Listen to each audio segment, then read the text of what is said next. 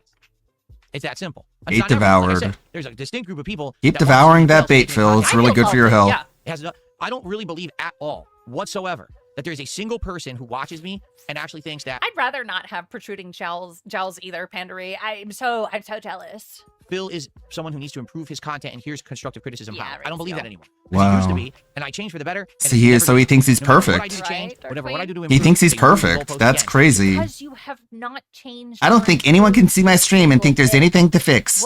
I'm perfect. When you do implement changes. Why like the would problem I be is jealous you. of a man that has to play games that the audiences demand to play and not play whatever games I want to play? Yeah. Sounds like a miserable lifestyle. later. Kill off myself. Yeah, like the first half of the stream was him just like having a panic attack over whether or not he should leave the streams up or not. Like he was just sitting there just like going back and forth, agonizing mentally about what he should do, and people in chat like going nuts, just trying to like fucking hammer some sense into his dense fucking skull. And just like he just manipulates these people and just like makes them really resent him and eventually fucking hate the shit out of him. But yeah, sure, I'm so jealous of that, man. Wow. A narrative that says Phil isn't bad anymore. Your narrative. Not just being a fucking belligerent, stupid bull in a china shop, not even understanding that you're creating generational enemies without even realizing it. Oh, wow. I guess, wow, who's jealous of that? Narrative is Phil is bad. Cool, It's something to talk dude. About a group of hate watchers to be socially active with on the internet and that they can make money on. Mm-hmm. There you go. So much money. Trying to feed his mom wife healthy food. Yeah. Oh, let's see here. You're going to sleep. Big ups. Dude, All right, I'm so right, have a ridiculous good that people make money making fun of me. What a We've flex. got okay. It's I got bullshit, confused there. man. I did the wrong thing. He doesn't insult people anymore, but he also brags about being able to say the word. More Asmund Dents being like, I can talk some sense into him. Okay, the first sub of the week is I'm a smart stoic. So they are against you growing as a person? How do you learn if you don't make mistakes? So yes, all subs on Kick. Kill yourself. We no longer have the Valentine's or football animations. They have all been removed. Well, except for this fucking heart behind you, but okay. Okay. Those are played out. Those are from a few weeks ago anyway. Well, don't they realize that no one's is perfect? So they're not outdated. Are they stupid? Nice and fresh for the streams. Yeah, exactly, they are. So they're against you growing as a person. How do you learn if you don't make mistakes? Yeah, exactly. They don't want anything positive. They don't want anything in the positive in the world because it's so miserable. Honestly, if you stayed this way forever, that'd be fun for me because it's funny. But if you changed, like, people would admit it. Like, detractors, I would admit it. Like, if you actually made positive changes and tried to become a better person, I'd be like, yeah, okay, he's doing it. Sure, great. Seriously, if anything positive ever comes out of my content, they ignore it. They only focus Like on the what? negative. Me too, Penitent. Like what? In the beginning, Did you have an example? You know, he would change, but I don't anymore. That You think you would want one, right? But yeah, it would. Because that is what's monetizable.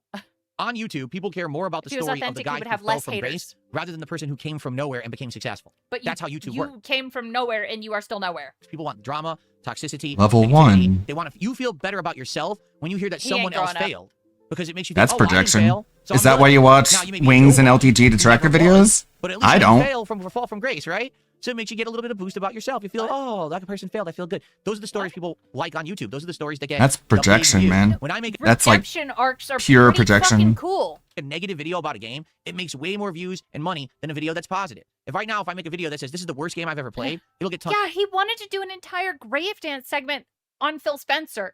of views. If I make a game that says it's the best game I've ever played, it won't get views.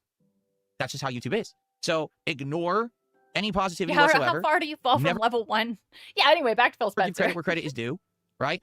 I couldn't tell you how many times in the last 5 years that Problem is, meme he's that being says a the worst person. Yeah, the problem is he's being a Ugh. piece of shit and pretending he He's isn't. He's telling you what memes get under his skin. right now. That's what it feels like. Yeah. Then you know made a good point. You know that meme?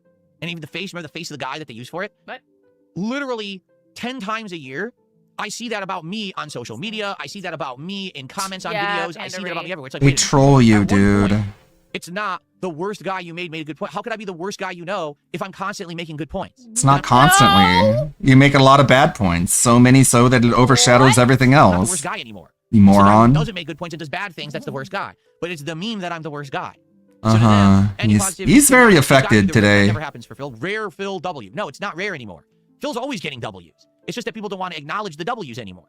Because they What want to say, "Oh, Phil sucks, W's? let's make bad content about it. What Put money on W's? it." Like you would want to present examples if you're trying to make your case. Person, you're a His very obsession bad with person. money and how he think it revolves around everyone is sickening.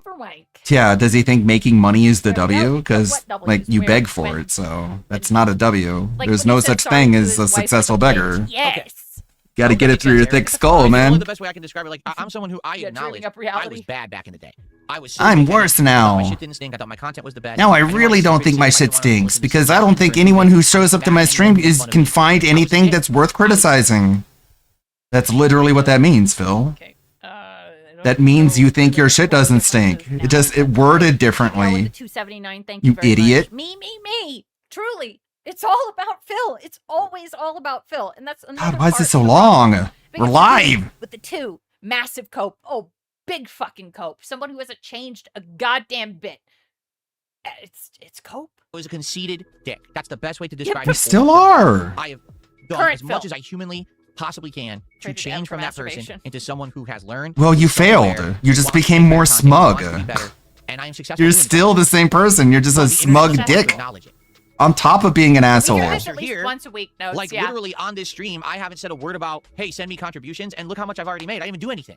All I did was talk with you guys during a podcast. Do you want to know I didn't why even you beg. haven't said, hey, send me contributions? It's because you've already been sent contributions. If you were at $10 right now, you would be begging. Yeah. You can't deny that I'm successful.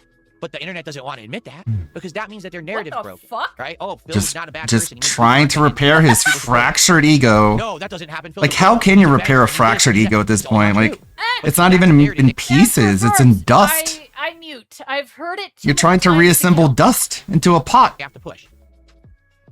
Yeah, sure, dude. You know, it's Ego not self-aware. restored. No. I made $50. Okay. So that you can't deny that I'm successful So now. this is a good show. We didn't talk about Phil Spencer. We didn't look for a controller. Those are things to do on. So you just future wasted podcasts. time Make and your own bitched. schedule. Stop being so long-winded. Okay, God prove damn us it. you're successful. this week Take there's your gonna be a ma wife to podcast Japan. on- Yeah. Think about this. Take some time There's off. definitely going to be a podcast Yeah, it is. on His chair's Wednesday. fucking Because I think I vibrating, want to have dude. 2 days of a morning show. I do have it sped up a bit. And then I want to do on Wednesday. And then we might do another podcast on Thursday. And the reason I say that is because basically the way I'm thinking. Oh yeah. Have you? Here's what Shiny Teeth sent the screenshot of. So have you thought about adding a tip jar for mods? I hear a lot of people asking for it. Is I want to not do a podcast Friday so we have maximum time to play Resident Evil. Okay. At the same time, we also have the marathon beta. So you know what? Maybe we should only do one more podcast this week. Maybe we should do the podcast on Wednesday. Let's do that. Hard. So let's have the DSP morning show for the next 2 days. Then let's do a podcast on Wednesday, and the podcast on Wednesday will cover the Phil Spencer topic, as well as any other gaming news. And then Thursday, Friday, we'll do quick morning show so we can get into marathon and we can guest play. All right, guys. Okay, Thank is you that very it? much for watching the Level 1 podcast for today. We got a great week ahead of us. Continuing awesome playthroughs, new games, spooky Sprint. vibes, and good fun. Spooky I'm really looking forward to it. I hope vibes. that you guys are too. And thank you so very much for a great show. It will I'm return so on Wednesday. successful. I got a bunch of stupid gifs off the internet, and what is he talking about? I didn't beg for money. You did. You did beg for money. Like to show the animations. Like, what the fuck are you talking about, you lying fuck? Do you notice I didn't beg for any contributions? Like, you rolled out the animations, you moron. What's... Okay. I'm like, the lying is just ridiculous. It is a lazy Sunday. I made a new version of the song. This one is a chiptune based pop rock with big guitar hooks. NES game music reinterpreted with math/post rock energy. It spits out 2 versions every time.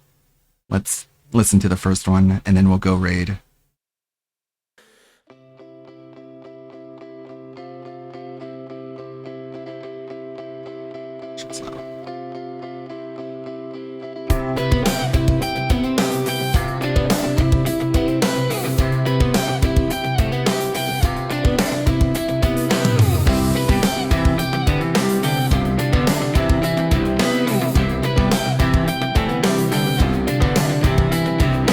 I'm so high for the rich girl.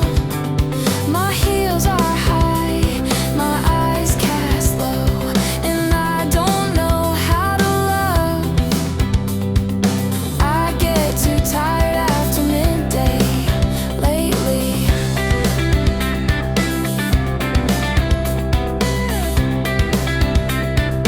It's pretty good. I take it out on my good friends, but the worst stays in. Oh, where do I begin? My office glows all night long. It's a nuclear show and the stars are gone. Elevator, elevator, take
lazy Sunday. In my arms, I won't take anything away. Don't go, say you'll stay. Spend a lazy Sunday. In my arms, don't take anything away.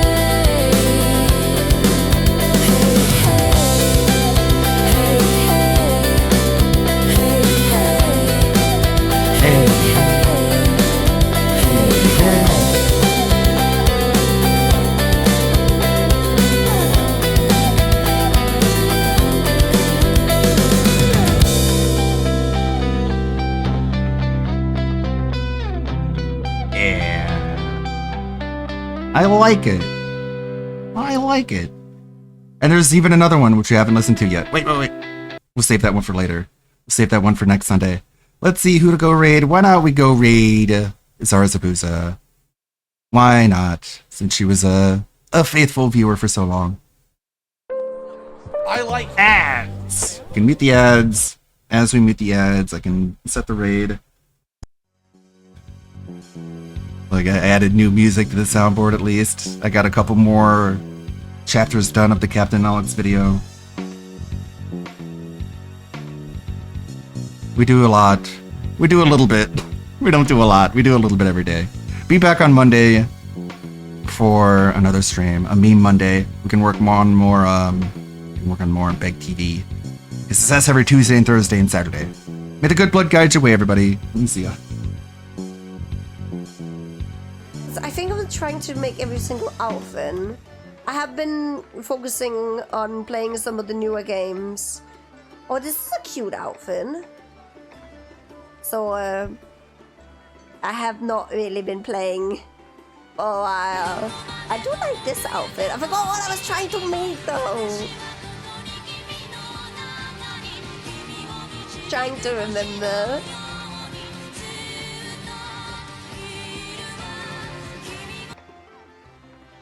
Lily has logged into the stream. How you doing, Raiders? How you doing? I'm Sarah. I'm your friendly neighbor evil overlord down in the corner.